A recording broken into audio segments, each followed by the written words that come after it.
Why is cancer becoming an epidemic today? If you look around, we have more fancy hospitals, we have doctors, we have nutritionists, we have gyms, we have superfoods, we have supplements, we have everything possible, but yet when you look at the statistics of sickness, we see that cancer is becoming more and more, not just in India, across the world, but right now, India is one of the leading countries when it comes to cancer. And something has to change, because the very fact is, if we have so much for healthcare, why are people getting cancer and why are people getting sicker and sicker? So it's so easy for us to believe, because of what the media makes us believe, that there's pollution in the air. No doubt there is. Then milk is contaminated, chicken is contaminated, fruits and vegetables are contaminated. All of that stuff. Water is unhygienic. People who are fat, people who are obese, it's bad for their health. They have chances of getting diabetes. And we keep running from pillar to post, reacting to the disease. And today, what we've done is we've pulled up data of over hundreds and hundreds of cancer patients over the last 1 year. And we've looked for a commonality in the lifestyles of these people before they got cancer. It's very important that we invest in prevention today, because once we get the disease, many people heal. But what if we didn't get the disease? What if it was possible to prevent the disease? But you see, there is no research and there is no funding to fund research that goes into prevention, because there's no money to be made in prevention. There are no profits to be made in prevention at all. Like they say, there's no money in being healthy and there's no money in being dead. All the money is in being chronically ill. And if you actually look at that today, all the money is in being chronically ill. And how many times you need to see your nutritionist or your doctors, or be admitted to hospitals, or undergo all these new screening processes that are so good at telling you what's wrong in your body, but there's no one telling you how to overcome everything besides just treating the symptom. So when we pulled up this data, it's unbelievable. And we have data from across the world, because we don't just handle cancer patients across India. We look at people in Europe, from villages in Mexico to Russia to the United States, you name it. And we have patients from all of these places, including down under in Australia, Thailand, Vietnam, and Taiwan and Japan as well. But the beauty is, when we pulled out this data, we would think, at least I would think a couple of years ago, that we would see cancer in patients who are obese. We would see cancer in patients who have exposure to chemicals and who have poor lifestyles, who are drinking and smoking all the time, and all of that stuff. But you'll be very, very surprised at the commonalities that we have picked up when we look at the data of cancer. Today I have 5 commonalities, and it will all make sense to you when you understand it. Today we're just going to discuss the commonalities, and then we're going to break it down over the next couple of videos. Because if we can perfect ourselves at closing the gap in these commonalities, believe me, we have a chance to prevent cancer, and we have a chance to even heal cancer. Now, the beauty of this is it requires lifestyle changes. Now, don't get me wrong, there are cancers which are genetic in nature. There are cancers which are caused beyond our control. There are cancers in small populations where we don't know why it happened. That's a very small population. But the larger population, which is caused by lifestyle, and most doctors, because we don't diagnose beyond the symptom, so we never get into the lifestyle of people who have cancer to find out what the root cause is, what the trigger was. So then we either say, oh, it was bad luck, or it just happened, or yep, it's poor lifestyle. But when you're looking at treating a multifactorial complicated disease, you want to have all the data for a right diagnosis to be made to help the client holistically. Number one, the commonality that we've seen in people who have cancer or who develop cancer, at some point in their life, or at the current point in their life, they have chronic constipation. We have to understand that constipation is a serious disease. It is not an issue, it is a disease. When you have chronic constipation, what are you doing? You're storing toxic waste in your system, which is not meant to be in your system. And especially in women, when we find women who are constipated, what happens? Estrogen, which is supposed to be passed out, now gets backed up into your liver and then back into the cells of your body, producing estrogen-dominant cancers. So number one, we see estrogen dominance connected to constipation. It's common sense. You don't need to be a scientist, a nutritionist, or a doctor to know this. It goes back to school. If we keep toxic waste in our system, we have the ability to start off a mutation of cells. Anyway, let's move on to the next commonality. Acidity. Almost every patient who has cancer, or forget about just cancer, diabetes, cardiovascular issues, obesity, all of these problems have highly acidic bodies. And it makes sense because when your body is acidic, you give it the environment for cancer cells to mutate, grow, and spread. An acidic body allows a tumor to grow bigger and bigger and bigger. An acidic body provides the breeding ground for pathogens, bacteria, germs, and viruses. That's another commonality that we see everywhere. So don't just run around making your body alkaline. Watch my video on the dangers of being too alkaline as well. The third commonality is low sleep, less sleep. And I cannot stress how important sleep is. It goes back to simple science again. What happens when we sleep? We produce a hormone called melatonin. Melatonin in the cancer world is also known as an anti-cancer hormone. Because while you sleep, if you have the right amount of melatonin, you can prevent your body, your immunity can prevent the proliferation of cancer cells. And we see this commonality in sick people, not just people with cancer. People with depression, diabetes, you name the condition, and you can connect it with low sleep over the years. You cannot go against nature. Sleep is built into our bodies as a product of nature. If we don't have the right sleep, we have complications. And that's another commonality we've seen. The fourth one is emotional stress. And you know I'm big on this. I keep telling people the beauty in this data is almost every one of these cancer patients. I asked them one question: what was going on in your life 6 months to a year, maybe even 2 years before the cancer hit you? Because cancer just doesn't grow overnight. It's happening in your body 6 months to a year or maybe more in your body. And I get one answer. I ask everyone, what was going on in your life 6 months to 1 year before you had cancer? And 97% of them can relate to extreme emotional stress. I'm not talking about day-to-day stress. All of us have that. I'm not saying that if I'm stressed today, I'm going to get a cancer tomorrow. I'm talking about chronic emotional stress. And each one of these people could point out that stress factor in their life. Examples: for some of them it was a divorce. For some of them it was the loss of a loved one, the loss of a child, the loss of a parent, where they just can't get over that stress and that stress eats into them. Some of them it was property issues, some of them financial issues, some of them extreme self-esteem, self-confidence issues.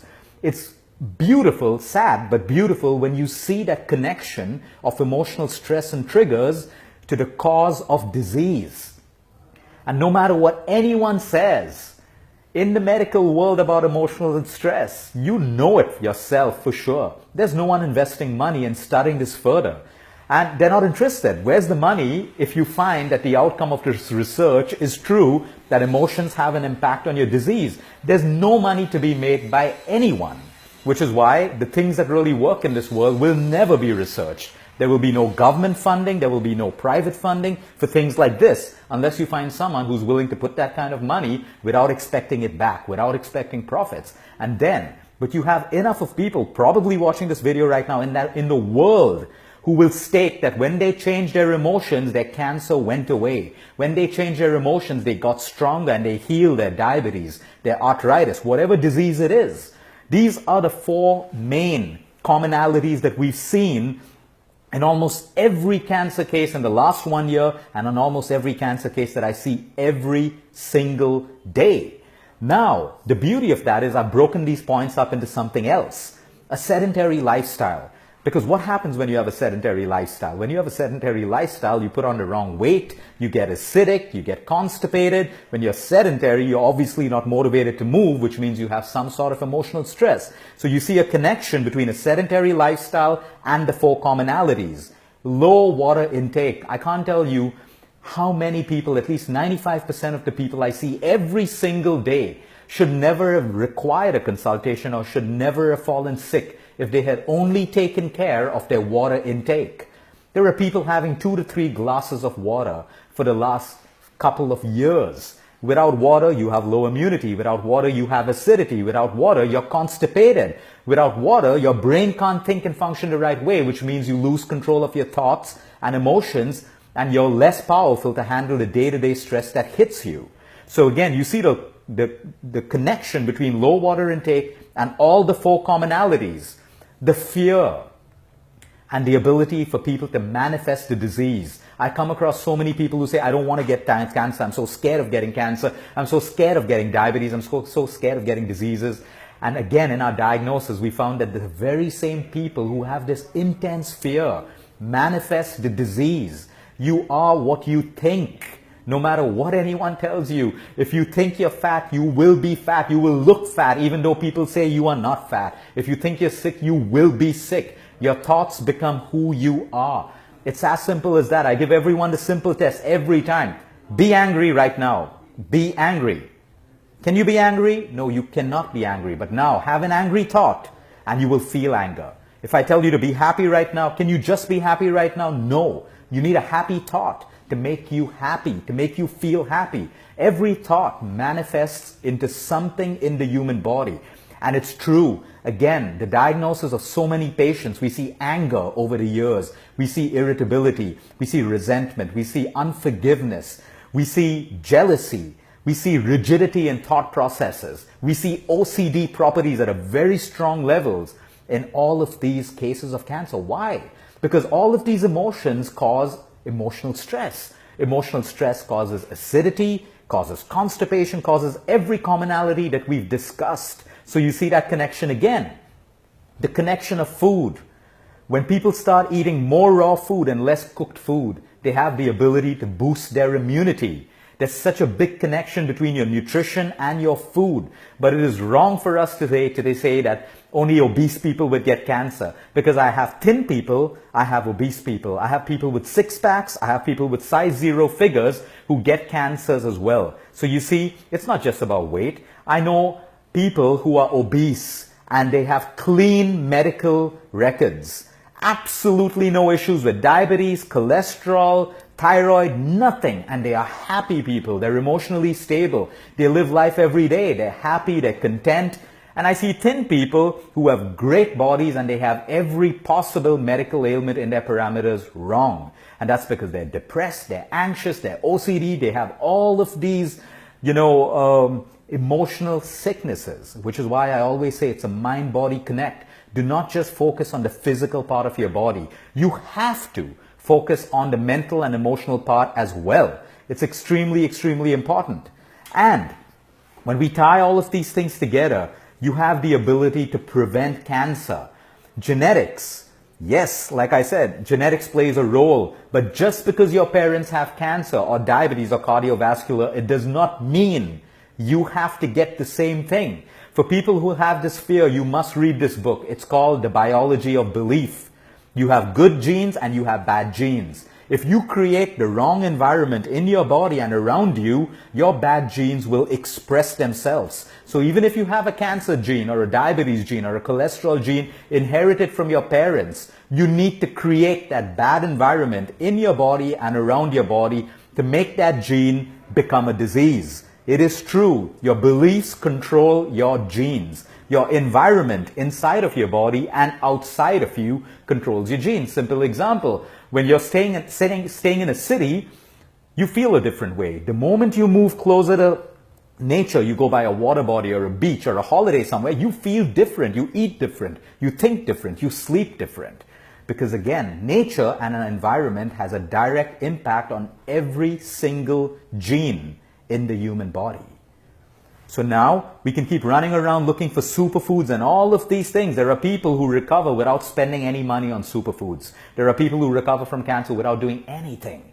Focus on what's going on in your head and these 4 commonalities. If you have constipation, fix it. No matter what, fix it. Not the allopathic way. The allopathic way will suppress your symptom of constipation. Of course, you need the allopathy to help you through a journey. Take it. But do not believe it is curing your constipation. It is suppressing it. Acidity. Take an antacid if you need it to support your journey, but get off it, because we all know the long-term side effects of antacid is destroying your gut. And weakening your gut is weakening your immunity. Having a weak immunity is causing a cancer.